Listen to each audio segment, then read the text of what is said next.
काले कानून वापस लो, खट्टर जिसका ताऊ है, खट्टर जिसका ताऊ है, जिसकी मम्मी है, किसान एकता मोदी सरकार मुर्दाबाद।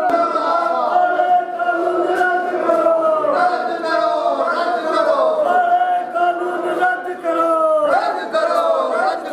ये तो एक लड़ाई है, मोदी सरकार मुर्दाबाद। कानून रद्द करो, मोदी सरकार मुर्दाबाद।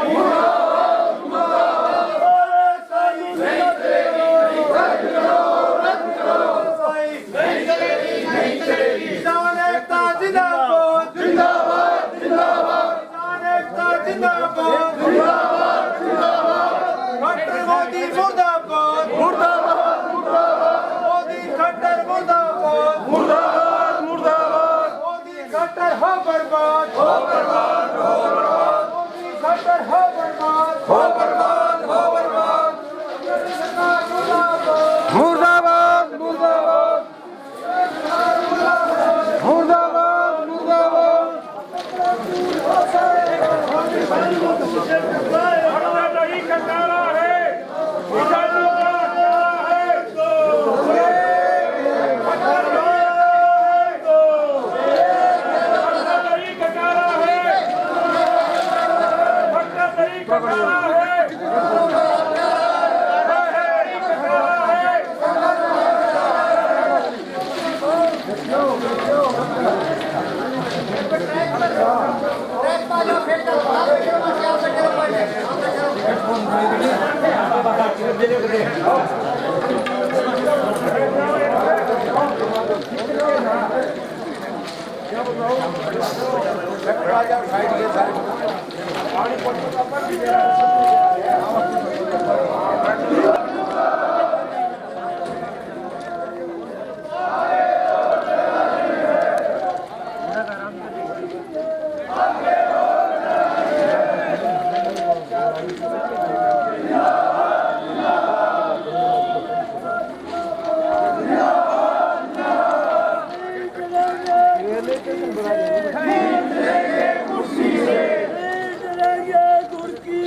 जिसका ताऊ है,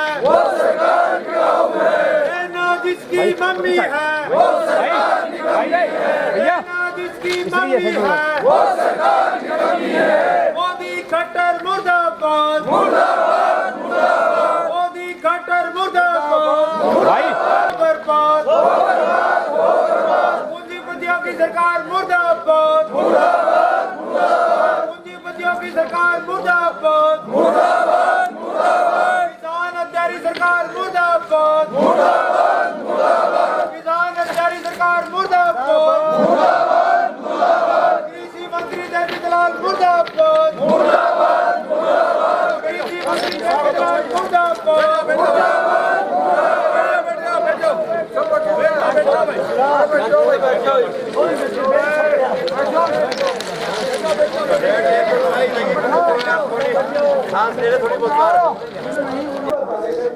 लाइव हरियाणांचल पर आपका स्वागत है। आप ये लाइव तस्वीरें देख रहे हैं शिवानी मंडी के रेलवे स्टेशन की। आज किसानों ने रेल रोको अभियान के तहत शिवानी मंडी में ये किसान आंदोलन चलाया है, जिसके तहत आज रेल रोकने के लिए काफी संख्या में किसान आए हुए हैं। आइए चलिए हम बात कराते हैं उन किसानों से और उनके सपोर्टर के साथ लाइव जुड़ते हैं।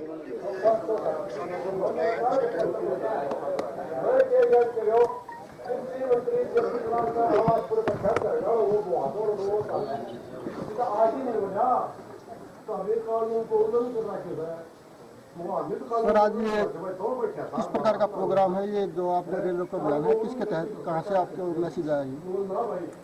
यह जो किसान आंदोलन चला हुआ है वहाँ संयुक्त मोर्चा बना हुआ है जो किसानों के आंदोलन को दिशा और निर्देश देता है, और हम उनके नेतृत्व में ही संपूर्ण भारतवर्ष के जो किसान हैं वो उनको मानते हुए उनके आह्वान पर कार्य करते हैं।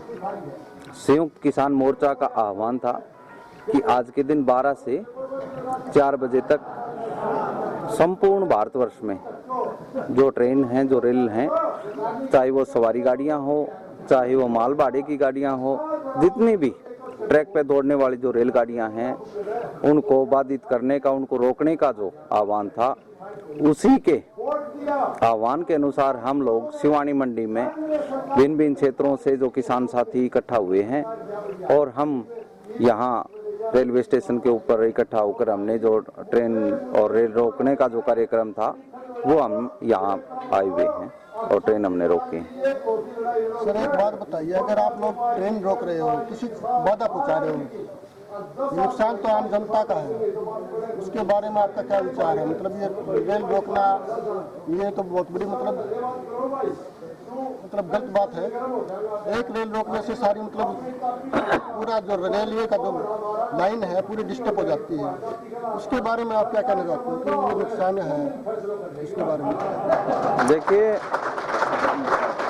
पहली बात तो मैं आपको बताऊं कि हिंदुस्तान में पहले सार्वजनिक जो ट्रेनें चलती थी तो वहाँ एक आमजन का या सार्वजनिक संपत्ति का एक विषय था, लेकिन आज के दिन आप लोग देखेंगे कि जो ट्रेन है वो लगभग भारत सरकार ने प्राइवेट हाथों में दे दी हैं, उनका निजीकरण हो चुका है। आज के दिन ये प्राइवेट हो चुकी हैं। और रही बात नुकसान की, हमारा देश अपनी मांग मनवाने का है, किसी को नुकसान पहुंचाने का नहीं है, और इससे हमारी कोई भी भावना इस तरीके की नहीं है कि कोई संपत्ति को या किसी तरीके से हम नुकसान पहुंचाएं। हमारा ये आह्वान है कि ट्रेन रोकने का, और 4 घंटे का ये प्रोग्राम है। यह एक लोकतांत्रिक व्यवस्था में हमारा संवैधानिक अधिकार है कि हम अपनी मांगों को लेकर इस तरीके के प्रोग्राम पहले भी होते रहे हैं और अब भी हो रहे हैं, और लोकतंत्र रहेगा तो आगे भी अपनी मांगों को लेकर बैठे रहेंगे। इस किसान आंदोलन को लगभग 3 महीने से ज्यादा हो चुके हैं जी। मतलब आम जनता को, दिल्ली वासियों को या दिल्ली के आसपास रहने वालों के व्यापारियों को दिल्ली जाने में बहुत ज़्यादा प्रॉब्लम हो रही है। मतलब सामान भी नहीं आ रहा दिल्ली से। मतलब जो हमारा सेंटर जो राजधानी है वो मतलब एक आपने कह सकते हैं कि हमारा व्यापार का जो केंद्र बिंदु है दिल्ली है, वो भी मतलब क्लोज है, तो उसके कारण बहुत दिक्कत आ रही है। उसके बारे में आप क्या कहना चाहते हैं? ये क्लोज हमारे किसानों ने करा की या किसी और के थ्रू? देखो, किसान अपना आंदोलन को लेकर, अपनी मांगों को लेकर दिल्ली गए थे, और किसानों का सीधा सा ये मानना था कि हमें रामलीला जो मैदान, वहाँ पहले से ही आंदोलन होते रहे हैं, तो किसान तो वहाँ जा रहे थे। रोड पे रुकने का किसानों का कोई भी प्रोग्राम या बाधित करना उनका कोई मकसद नहीं था, लेकिन सरकार ने जबरदस्ती किसानों को वहां रोककर रोड को बंद करवाया। लेकिन किसान संगठनों ने रोड के साथ साथ जो सर्विस लेन थी उसको खुला रखा था ताकि आमजन को किसी प्रकार की दुविधा ना हो। लेकिन सरकार ने, अभी पीछे आपने देखे भी होंगे कि सारे रोड के आसपास सभी रोडों के ऊपर जिस तरीके से कील लगाई गई, जिस तरीके से रोड को खुदवाया गया, और जिस तरीके से रोड के ऊपर दीवारें जो खिंचवाई गई, यह बेहुदा और गंदा काम सरकार ने किया है। कि किसान भाइयों ने किसी का ना तो रास्ता अभी तक रोका और ना ही आगे रोकने का कोई प्रोग्राम।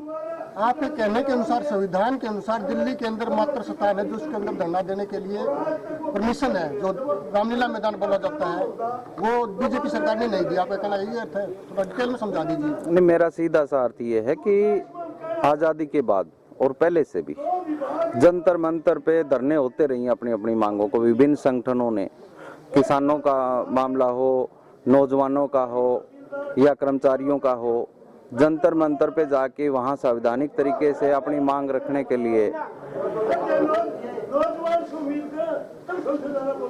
तो अगर ये इन लोगों ने बीजेपी सरकार ने जो है जंतर मंतर या रामलीला मैदान में अगर वो जगह दे देती होती तो मतलब इतनी दिक्कत नहीं होती। नहीं, दिक्कत पैदा करना सरकार का उद्देश्य रहा है। किसान अपनी मांगों को लेकर बैठे थे और किसान अपनी मांगे मनवाने के लिए, आखिर मांग क्या है जो मोदी सरकार दे नहीं सकती? किसानों की सीधी सी मांग है। मांग क्या रहे हैं किसानों ने? मैं बता रहा हूँ कि किसानों के जो मांग थी वो स्वामीनाथन रिपोर्ट को लागू करने की थी, लेकिन क्या हुआ कि मोदी सरकार ने उस मांग को दरकिनार करते हुए किसानों के खिलाफ या किसानों का गला घोटने वाले 3 कृषि कानून ऐसे बना दिए कि आज किसान एमएसपी की मांग को लेकर वह मोदी सरकार द्वारा बनाई गई 3 काले कानूनों को वापस करवाने की अपनी मांग को लेकर वहां बैठा हुआ है। और जब तक मोदी सरकार ये 3 काले कानूनों को वापस नहीं ले लेगी तब तक किसान किसी भी सूरत में पीछे हटने वाले नहीं है। ये जो आप काले कानून बता रहे, मांगे किसने थी? हाँ जी, डिमांड किसकी थी काले कानूनों की? किसने मांगी? किसान ने मांगी? ये सिर्फ और सिर्फ अंबानी और अडानी या उनके सहयोगी जो कंपनियों के लोग थे उनने मांग की, और वो मोदी सरकार ने जो उनसे चंदा लिया मोटा पैसा अपनी सुविधाओं के लिए। आपको मैं बताना चाहूंगा कि मोदी जी का निजी तौर से 25 लाख रुपए प्रत्येक दिन का खर्चा है, तो वो पूंजीपति जो लोग हैं वो उनको प्रोवाइड कराते हैं। ये पूंजीपतियों की मांग थी, सरकार उनके दबाव में है और उनके दबाव में ही ये कानून लेके आई है।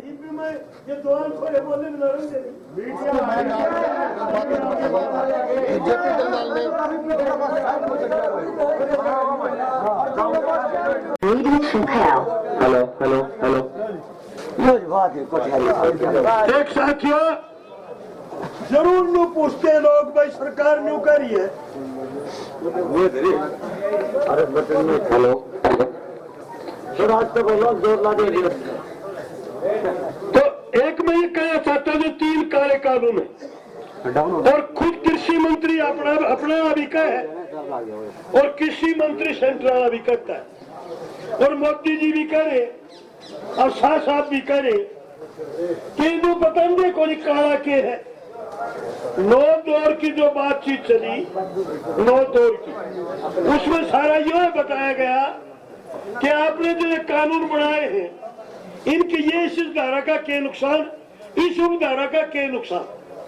10वीं बार हमने ये कहा, हमने सब कुछ बता दिया और उन्होंने न्यू कह दिया हाँ भाई गड़बड़ तो है, संशोधन कर देंगे। कोई काला ही नहीं तो संशोधन की जरूरत है। ये व्यापार भी 1% ढूंढ लिया तो मैं इसमें नहीं बता दो दौड़ा की है। 9 दौर की बातचीत में हर एक पॉइंट के ऊपर डिस्कशन हुई है हमारी, हर एक पॉइंट के ऊपर, और लिख के दिया गया सरकार को इसमें यह कमी है, ये किसान के हित में नहीं है, ये मजदूर के हित में नहीं है, ये उपभोक्ता के हित में नहीं है। पर तो ये किस तरह कर रहे हैं, उसको न्यू कह रहे हैं कि भाई हमने ये न्यू बता दे को नहीं काला कानून के इसमें काला अपने 1% ढूंढ लिया भाई तो यह सरकार ने बता दे दौड़ा के अर्ज काला नहीं से तो संशोधन करना क्यों मान्य? संशोधन करना तो मान्य था ना। अगली बात अभी न्यू कैश का भाई किसी ने कोई चीज दे तो पूछे तो कहा क्यों कला दो तो नहीं। प्रधानमंत्री को, कृषि मंत्री को, इस देश के जो बड़े बड़े अधिकारी है कृषि विभाग के, उनको पूछना चाहिए था कि नहीं पूछना चाहिए? पूछना चाहिए था ना।